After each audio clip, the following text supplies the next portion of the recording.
Whiskey Jason here, whiskey from the viewpoint of an American in Germany tasting rare and exotic whiskeys. Today I'm in Ireland. Today I have something from Spade Bushel, the 14-year-old single malt Irish whiskey, which was finished in sweet Marsala wine barrels. Interesting, 45%, limited edition. I have bottle number 95 of 2,100.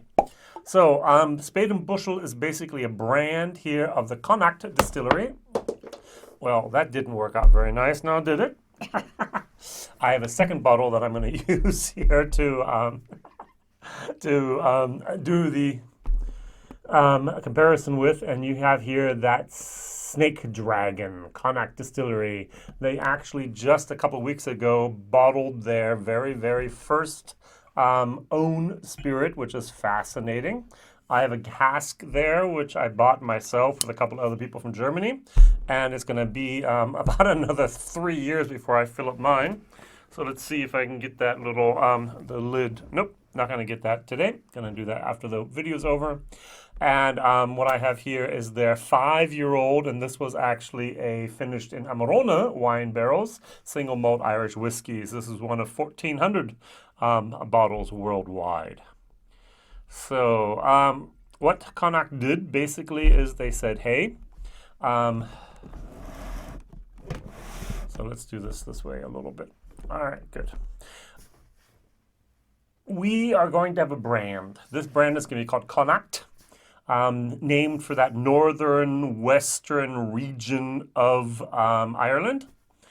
And we want to create distribution networks, but we don't want to yet put out spirit under our name, and yet it's not ours. So everything that's sourced from Connacht has the Spade and Bushel on it, which I think is a fabulous way of doing it. Teeling's going to have a big problem now when they start actually releasing their own juice from Dublin, and everyone's been used to that Cooley stuff that they've been drinking for the last 4 years, basically. And that transition is going to cause a lot of turmoil and upheaval and problems, I think. So Connacht doesn't have that problem. They, from the very beginning, were wise enough, I'm going to use that word, to actually think about the consequences and think about what they're going to do when their own juice is ready. So this is 5 years old, and I think it's from Great Northern Distilleries. It's actually from John Teeling, from his new distillery in Dundalk, exactly. And this is 14 years old, so this is probably Cooley juice. And then they finished both of these. This was, first of all, 12 years in bourbon. It says on the back, premium bourbon. If you can't write on first fill, you just write everything's premium. So premium. And this actually says it's been here aged for premium bourbon cask for 4 years, and then finished in artisan Amarone wine cask from the Veneto region of Italy. So this was aged for 12 years, and then 2 years of a Marsala finish. Whiskey base 168, 529, 65 euros 90 is what I paid, and it's 45%. On the back, it says no color added, which is very nice, but nowhere do they mention chill filtration. So if you look at the colors, you'll actually see, oh, okay. So due to what I poured in a little bit more here from the Amarone, it's darker, but actually the Marsala should be a tiny bit little darker here. All right, good. On the nose. This is Cooley juice. I've had many bottles of Cooley juice in my life. And Cooley actually stopped selling to the independent bottlers of Ireland maybe about 2 years ago.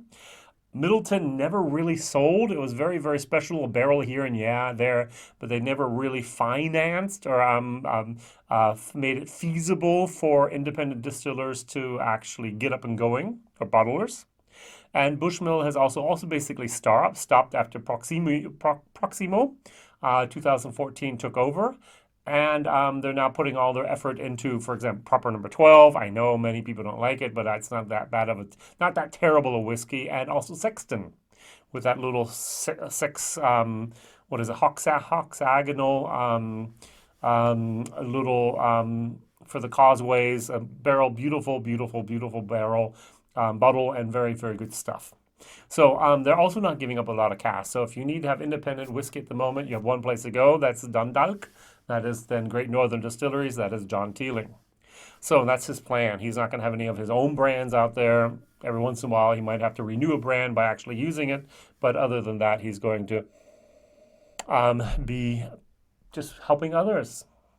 So I get not yet ripe pineapple. And over here, I get an overripe, almost a starting to spoil type of apricot. Now on the back, it says here plum. Plum, oak, vanilla, nutmeg, and cranberry. And over here, it says on the back, we have mandarin, okay? Cranberry with the smooth flavors of vanilla, nutmeg, and oak. They love their cranberries. So amazing, amazing. I'm not sure that Amarone and Marsala are the same from the taste. I've had both of those. They do taste different. The Amarone is much darker and drier. And the Marsala is a little bit sweeter. So let's try these. Cheers. Mm-hmm. Mm. Mm. Wow. Whoops. Okay. First of all, I know there's going to be people out there that just love this whiskey. The problem is it's not my wheelhouse. There is a lot of that old yucky oak. They talk about premium barrels. Now, Cooley did not always have a lot of money. And especially if you go back to the Cooley of around, this is, what was this now? This is 14 years ago.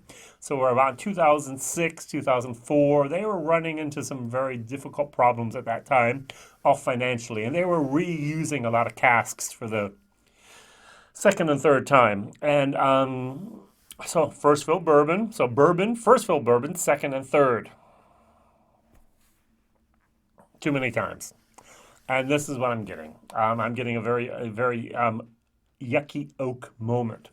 Now the Marsala, what they've tried since, I don't know, probably from Turcullen with their 10 and 12-year-old ranges with sherry port and rum, have they tried to just cover up that oak, and it doesn't do a good job. I was like, oh, that's not bad. Oh, look, there's a little bit of a woodiness and the alcohol that kicks in, a little bit of a sawdusty moment. And it's like, oh, yeah, yeah. Now, there is a sweet red cherry, or probably would be better to say a cranberry moment here. And that tartness of the cranberry kicks in as well. A sweet tartness. Wow, can we have that? I don't know. And this works out for some people probably great. For me, no.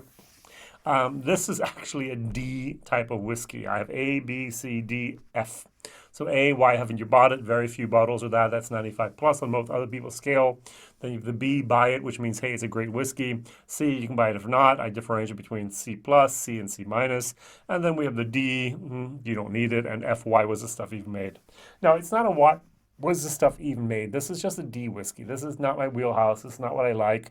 Other people might like it. I hope that the bottles sell. I hope that they sell all 2,100 of these. I like Connacht Distillery. I love the people that work there. I love the what they're doing now and really, really putting out new whiskey. And I love the fact that they actually have a different label and a different brand for the source whiskey. So it's immediately identifiable, and that's something that Irish whiskey needs to do more. Transparency. Good job on that.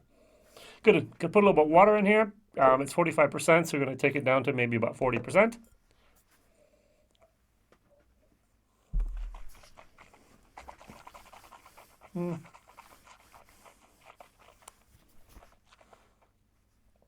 The interesting thing about that is the wood that they're trying to mask at the end actually comes to the forefront just a little bit, and the entire time it's there. So it's not as bad as it was without the water. The water does improve it, but still it's not exactly a whiskey that I'm going to go, ooh, I want to buy again, ooh, I want to try again.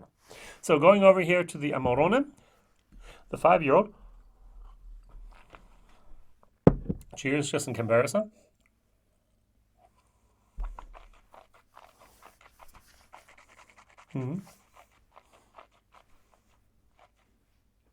What is really interesting is the entire package is almost like an octave higher in pitch. This is la, this is la. It's actually two, I think, octaves. Much higher. The entire whiskey itself is much higher tuned, much maltier, much younger. And that Amarone at the end is actually not covering anything up, but actually trying to help a little bit. I think I gave this a C to a C minus my real video. It should be online here someplace. And I'm going to still stick with a D here, just not my cup of tea. All right, thank you very much for watching. My question of the day is, have you tried anything else from Spade and Bushel? They do have a few other expressions out on the market. Have you tried anything? There used to be a cask strength 10-year-old that came in like a 350 milliliter bottle. I bought two or three of those over the time, and there's been some other Spade and Bushels out there as well. If not, the other question is, what is your favorite new wine finish? New wine means not sherry, not port, not rum. So we have here Marsala, we have here Amarone, there's a lot of other, there's some Grand Cru, there's all these other new wine finishes that are out there. Which one do you prefer the best? Thank you very much for watching. Like, subscribe, tell others. You can contact me at whiskyjason@gmail.com, and maybe you'd be so kind and even you'd like to share this video. Thank you. All the best. Bye-bye.